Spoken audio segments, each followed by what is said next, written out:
Let's solve this problem. We're given a function, and we're told to find the x-coordinates of the points on the graph of the function where the tangent line is horizontal.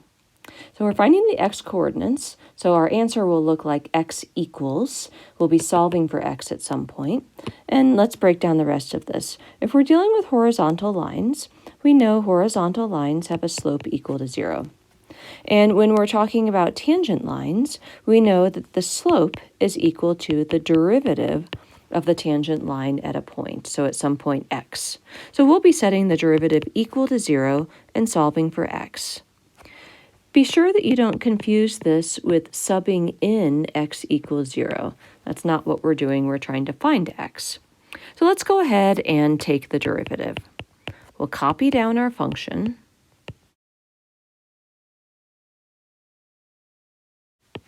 Implied here is that we're multiplying these two. We have a product, which means that we're going to use the product rule.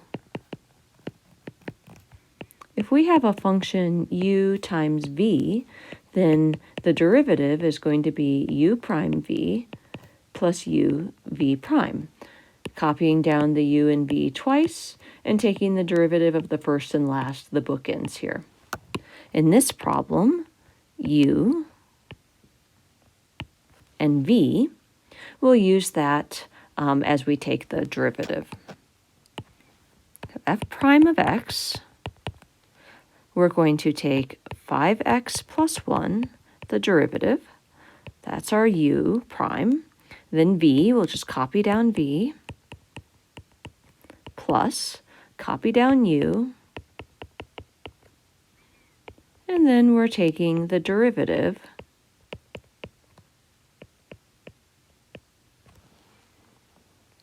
of v. The derivative of 5x is 5. It's a constant multiple. So 5 in front we just pull out. The derivative of x is 1. The derivative of 1 is 0. Copy down the rest of this here.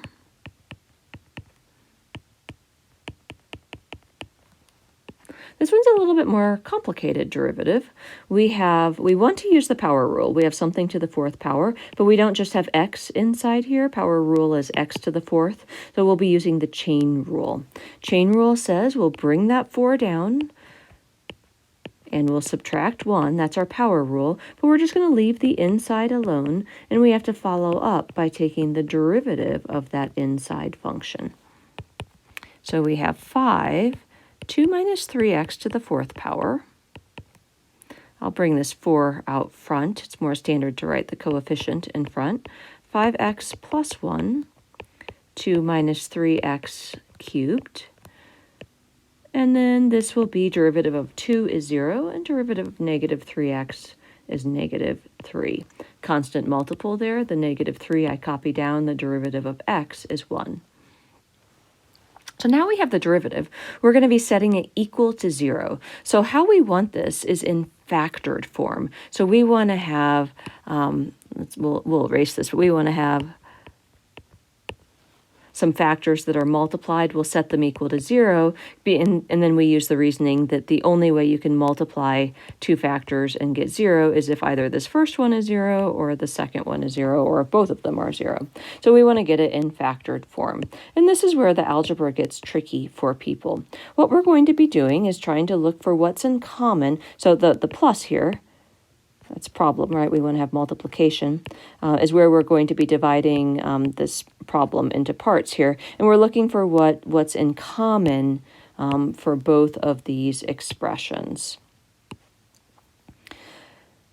So I first start with the constant 5. I don't have a multiple of 5 right there, so I leave that. Then I come to the 2 minus 3x to the fourth, and I notice that I have a 2 minus 3x cubed. So this is something that I have in common that I can factor out. 2 minus 3x, and what they both have is at least to the third power, but not to the fourth. That's taken care of everything here in our first term. So let's see what's left. Well, the 5 is left, and a 2 minus 3x is left.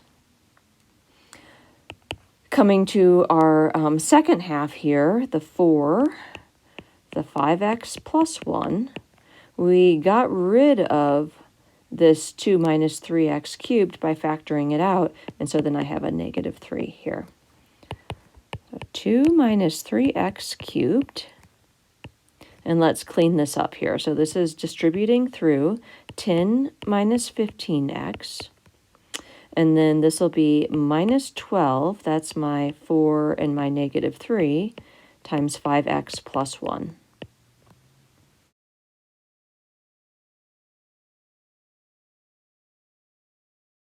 Here we can distribute through.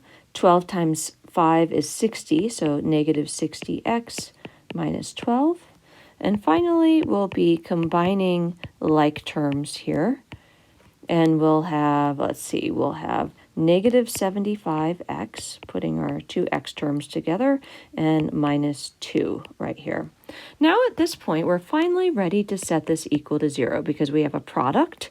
Product of two factors equals 0, then either 2 minus 3x cubed equals 0, or negative 75x minus 2 equals 0, and we're just solving for x here.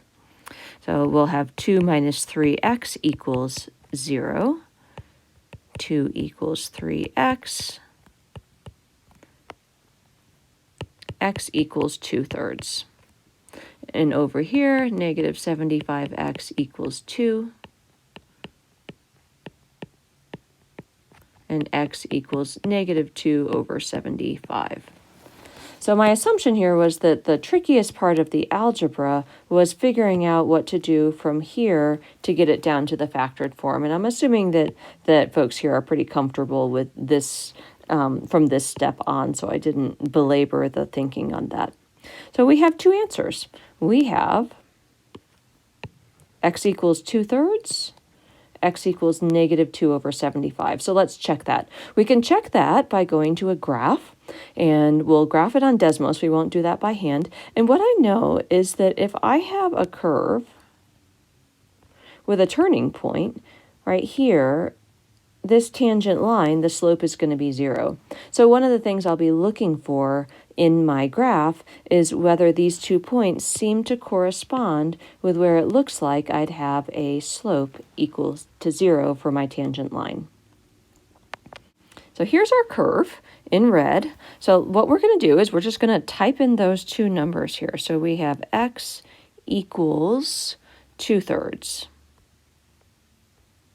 And we have x equals negative 2 over 75.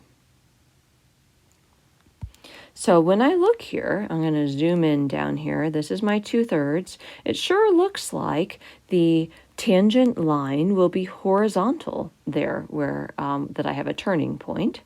So it looks like a reasonable answer. And then up here,